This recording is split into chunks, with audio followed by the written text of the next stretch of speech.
The second half of the Clio SoF season is upon us, and welcome from the Circuit de Ledenon for week 7 out of 12 here at the Clio SoF. What do we have in store for you this week? 3 splits and 53 drivers. Comparing it to the last time we were here in Ledenon, it was 29, so a big up, even though we just quote unquote have 3 splits. A few reasons for this. A few of our drivers are injured. I know of 2 of them that have an injury. Not good. And the little fun thing that is changing time zones, which also causes a bit of a problem. A few drivers, like our Australian crew, has it even harder to participate. So we have to keep that in mind going forward. With that out of the way, what do we have here at the Circuit de Ledenon? Only one layout and we are driving it. It's 3.1 kilometers long. I expect 10 laps across all 3 splits. We have driven here last time, season 1 of 2025. And the top 3 went Oya Samaloa, Dylan Da Costa and Roman Perschke. And if we talk about the key points of the track, so to speak, it starts with that triple left-hander, turn 1, 2, 3, really tricky. Then you drive downwards to the next arrow, turn 5, dive bomb potential. And then the third arrow I placed on the second to last corner, officially, which is also kinda tricky. So yeah, this is the Circuit de Ledenon. And to give us a better look, we will now present you a demonstration lap and then we jump to the starting grid. And here we are on our demonstration lap for the Circuit de Ledenon. And like I mentioned previously, that triple left-hander. Turn 1, turn 2, let the car work, get to the outside a little bit, turn 3, not too soon on the gas or else you understeer into a nightmare. Then a little downhill here to the hairpin, one of many hairpins. You go right, you go up, you position yourself to the right for the next corner, another hairpin, get used to them. Then to the outside, left kink, sharp downhill section, you can probably see, yeah, it's real. Then right kink. Some people touch the brakes, some people just let the car glide.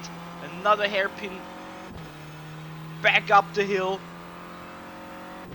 Then you go left. And another hairpin. And then we are almost done. Another downhill section, then we come to the third arrow I placed on the track map. This little corner here, it is tricky. So easy to make a mistake. But yeah, this is a lap around the Circuit de Ledenon. Now we take a look at the starting grid to see how qualifying went. And then I'll meet you back for the start of the race.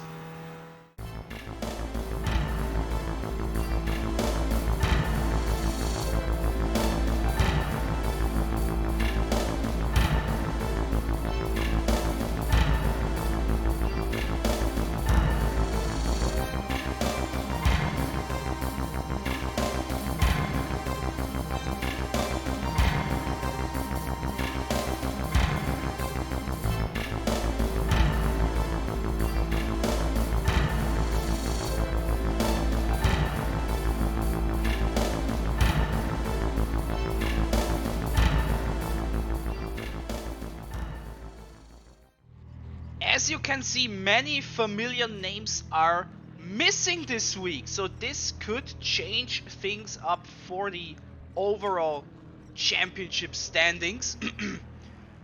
Raul Hernando, the only one out of the top 5 participating in this race. This is a prime opportunity for him, but also a prime opportunity for all the other drivers to gain a good result here in Top Split. The lights are going red. This means we are about to go racing, ladies and gentlemen. Week 7, Circuit de Ledenon, Top Split. Raul Hernando, Bruno Gaiotto, and Zane Quecker, the top three. Into the triple left-hander for the first time. Bad start by Eric Brigliadori. So far, so good.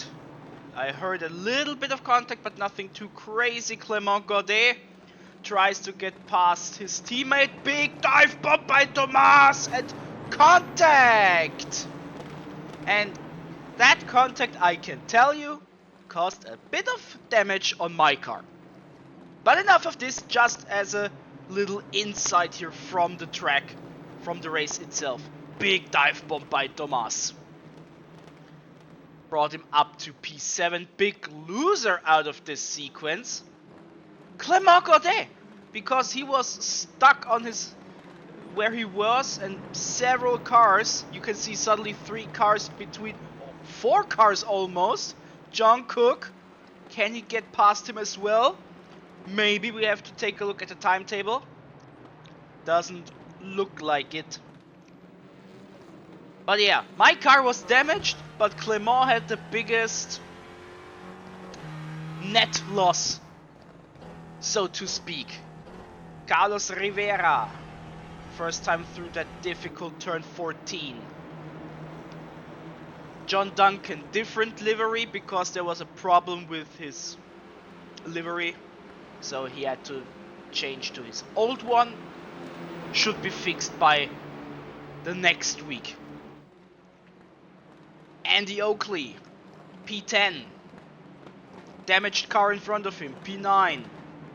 Simaj Namlo, now in P10, gets past. And we see a bit of a gap forming between P2 and 3. Another dive bomb attempt, and it succeeds without contact this time. This is Eric Brigliadori. John Duncan, can he counter? He tries at the very least. This is for P15. Oh, Brigliadori goes super wide there. Meanwhile, Simaj Namlo now in P9. We have not seen it, but the timetable tells us this. So yeah, another new livery you might have spotted already, even though we have not seen him since the start. Bruno Gaiotto, I apologize, with a special McLaren livery this week. How long he will drive it, I don't know. But this week he is in a McLaren livery, so a bit unfamiliar, not the usual Team Nacional car we know and love. Cedric Gibbred chasing Zane Quecker and Gilberto Struck. 2 Brazilians on the podium right now. Will it stay like this? I don't know. Carlos Rivera being chased by Martin Dale. This is for P7. We are in lap 3 out of 10. And yeah, that gap is getting wider between 2 and 3. 0.5 seconds now. Probably because Gilberto simply has to defend against Zane and Cedric.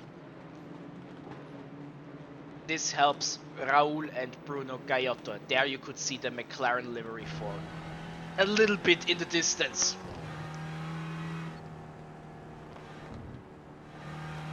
But so far, pretty civil.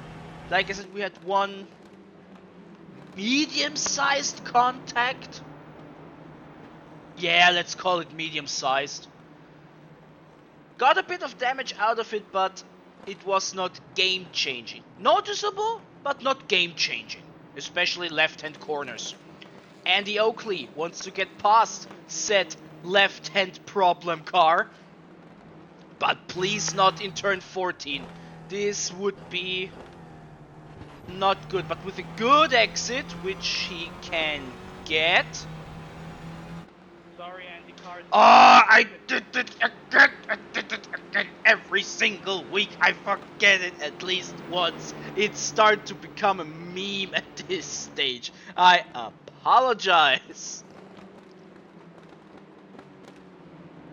And Wide line by myself. This gives Andy Oakley the opportunity to pass. He's now in P10.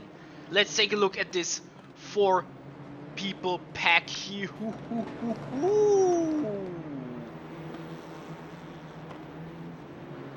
Nicely things there in turn 5 of lap 4. Saint Quacker gets past Gilberto's truck.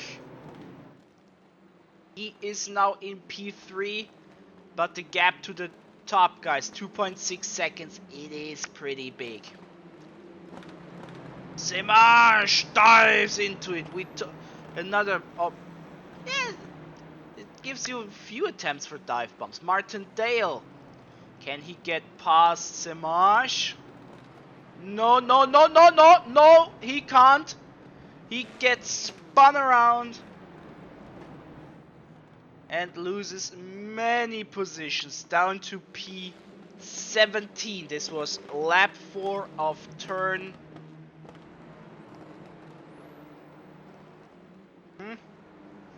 noted for the highlights to take a look later. Yeah, what a shame. Dropping down to P17 after being in the top 8. Karel Schaufliege tries to get past John Duncan and his old livery. The black and yellow, or yellow and black, you decide. And now Martindale behind them as a result. Final driver in this race, we have not talked about him yet, Stefan Cresin. And Gilberto gets P3 back.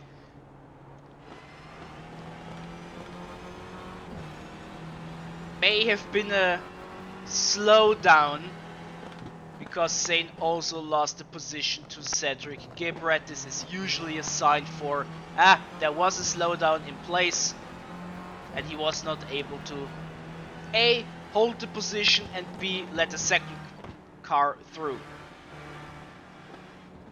But he gets Cedric back, even though we focus on Martin Dale here and Karel Schaufliege. And John Duncan. Cedric now in P4. So back and forth there. Also Bruno Gaiotto and Raul Hernando 0.2 seconds. But since this here is a pretty big battle, it is the prime target of the camera program. Martindale. Is there a chance to gain a few positions after got spun around? I don't know. Difficult, but not impossible.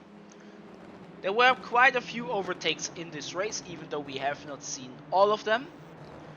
I see a big gap between 2 and 3. I see a big gap between 11 and 12. Also 8 and 9 is forming a little bit. Clément Godet chasing his teammate from Mist Apex Motorsport. One was damaged, one lost 4 positions due to the incident on lap 1 in turn 5.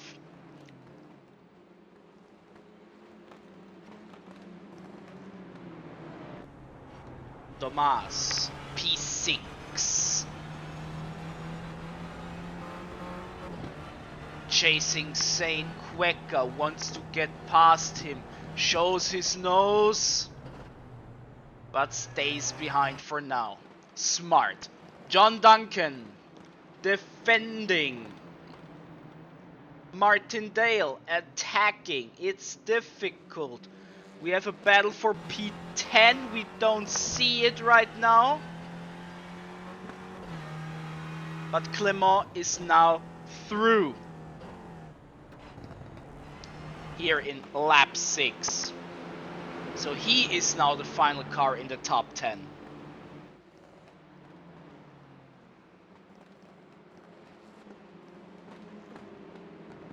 I take a look at the battles at hand. 0.5 seconds between 1 and 2. Martindale now past John Duncan. 3.7 seconds. It's a big gap. So Raul and Bruno if you stay civil, a top 2 is guaranteed. John Cook, he is behind Piotr Jigilevsky and Carlos Rivera and Semaj Namlo. P7 and 8. We are on lap 7 out of 10. So there's a bit of time still.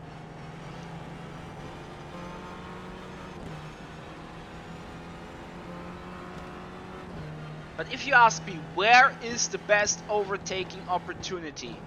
I would still say turn 5. If you get a good exit out of 3, I would say turn 5.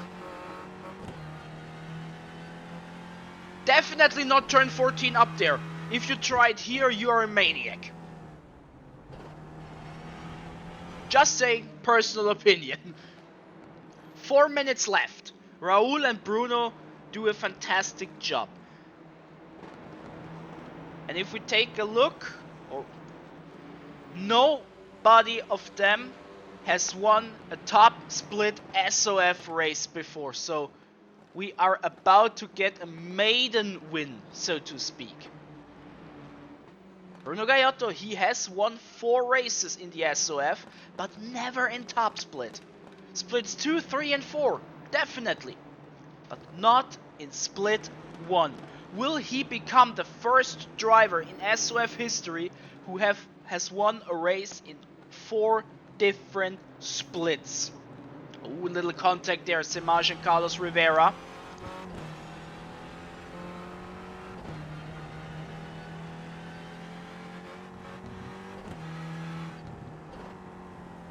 Semaj now in P7 as a result. I was just watching to see how it unfolds.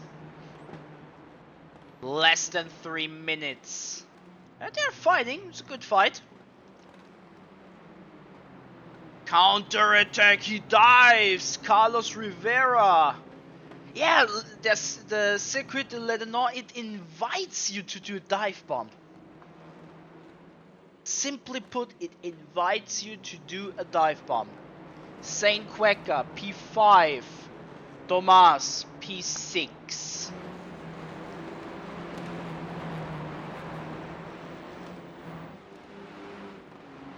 Two laps remaining in this somewhat unique top split. Like I said, so many familiar names we are not seeing due to different reasons.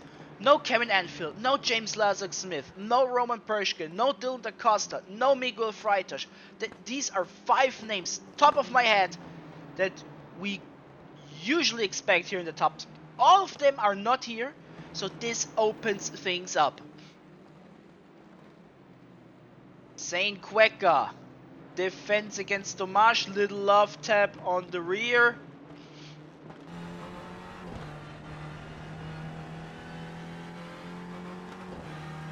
And it's interesting. Does it feel as if Tomas is faster?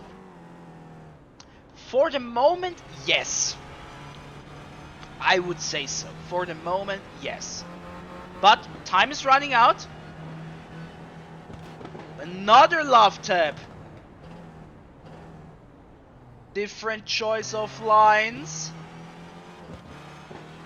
Tomas and Zane. Good for Cedric Gibret and Gilberto. They are gone. They are gone, basically. As we are about to start the final lap of the race.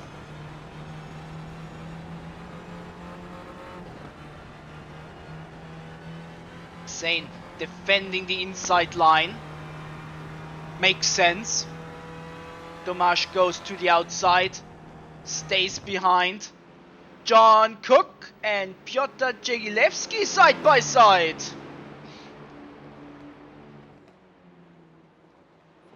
How will this unfold? Still side by side. Zane defends. This opens up the opportunity for Carlos Rivera. Little touch again. Many touches between the two.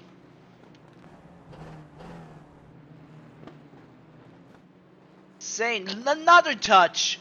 3 cars wide and contact. 3 cars off the track and Sane losing so many positions as a result. And John Cook and Piotr Jegilewski still side by side. We cut away from it as we have another side-by-side battle. Simaj stays in front of them. John Duncan and Martin Dale, so many battles. Where are we looking? They went still side by side. Now John is in front of Piotr. Wow, what a finish. Raul Hernando, Bruno Gaiotto, those two drove as well. Congratulations, we have not seen you all race. Gilberto on the podium. Cedric Gibret, Tomasz P5. And a touchy race though, I have to say. Now after seeing this. Now can we cut back? Oh, look how close was that between those 4 cars. Wow. Wow. What a finish. Where do you look? So difficult. Okay, but what a race. What an eventful race. That was fun. Even though driving with the damage for the whole race. But that was a fun race. And how it affects the standings, we're gonna find out now. And we are back at the standings. And a lot has changed, of course, because many of our top drivers were not here in Ledenon this week. One thing that's changed is the championship leader. Raul Hernando is leading 496 points, but only the best race weeks count towards the total points at the end of the season. Raul has driven every single race, so he will be the first one out of the top group that will be affected by drop rounds. Maybe even as early as 2 weeks from now. So we have to keep that in mind. Yes, he is leading, but still, he is leading the championship. But we have to keep that in mind. Many changes here. As a result, Carlos Rivera 10 place jump, Andy Oakley 12, Gilberto 21. It seems as everybody has changed positions. Not a single one stayed where he was last week. How many points do you need for a top 100? 24. I think this could be the same number as last week. I'm not entirely sure. And how many do we have? 184. 184 have driven thus far. But we have to keep in mind drop rounds, number of races, all that fine stuff. And if we jump over to the Split 1 standings, no big surprise there as well. Raul is leading here now as well. Same story here. We have to wait until the drop rounds start to take effect. Good. And if we just take a look who was where and who is where and how many were there.